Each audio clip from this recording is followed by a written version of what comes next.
Take this opportunity of inviting Shri Mithileshwar Thakur, Secretary General AEPC, for his vote of thanks. Sir, please.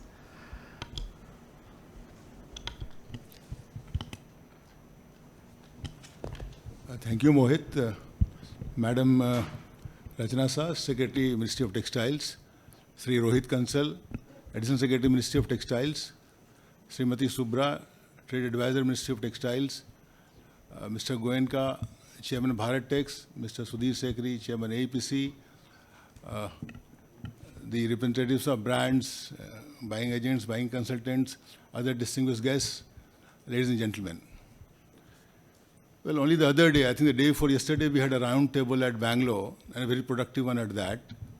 In fact, there were brilliant suggestions and excellent inputs from the wiser minds about how to better narrate India's story, about how to better brand India, about how, better organize Bharat Tex, how to dovetail the element of technology in the organization of Bharat Tex, and all of that.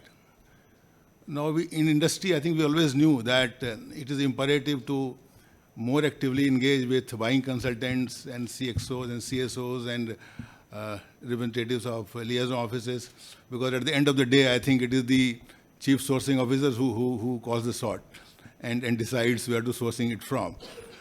So we definitely intend to more actively engage with you to have a deeper engagement and I think nuanced interaction over a period of time, just to demonstrate that how honestly and actively the government and the industry are moving in tandem to promote and take the textile and apparel industry to the next level. To also showcase and convince you that the government of the day is doing everything that it can for capacity augmentation by bringing PLI, for integration of value chain by bringing PM Mitra scheme, by addressing the issue of cotton MF imbalance, by encouraging market diversification through having more active FT engagements and all of that. So, because I think you need to understand, because you people are our gateway to the rest of the world, and you are the ones who create perception about India and the Indian industry. So we need to convince you of India's strength, and we would like you to share with us the best practices being followed by many our competing countries so that it could best be replicated here.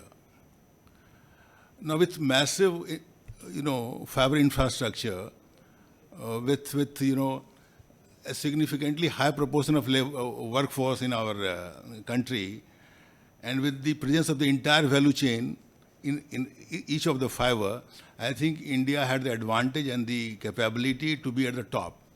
But I think somewhere along the line we lost the game.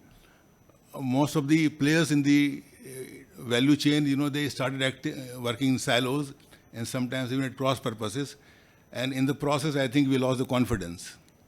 But like the famous Jamaica's legendary Jamaica singer activist says, Bob Marley says, that you do not know how strong you are unless being strong is the only option. So I think that is what has happened to the industry. We realized, and Bharat Tex happened, and the synergy that has been created by the collective presence of all the associations and EPCs, and the combined strength that was demonstrated by the value chain, I think has been a game changer. Now I think the world, by and large, has started looking at India more seriously as a serious player and a preferred sourcing destination. That is something that I would like to believe. And so now we want to continue this. So now you will have Bharat Tex 2025, which we call BT 2.0. It has got to be, like our previous speakers have mentioned, it has got to be bigger and better. Now Bharat Tex 2024 would not have happened but for the humongous support that we got from the Textile Ministry under the leadership of Textile Secretary Ma'am. So I take this opportunity to express my sincere gratitude to Textile Secretary Ma'am, who has led the Bharat Tex initiative. She has been the prime mover of most of the industry-friendly policy initiatives which will propel Indian textile and apparel industry to the higher growth trajectory.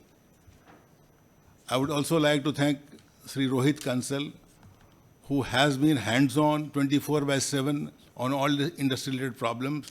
has really been industry friendly in true sense of the term, and is already the darling of the industry, I would say. I would also like to express my thanks to Mrs. Subra. She has been, very actively engaged in what happened in Bharat Tex 2024. Her, meaningful interventions have been very, very, have played a very major role in the success of Bharat Tex.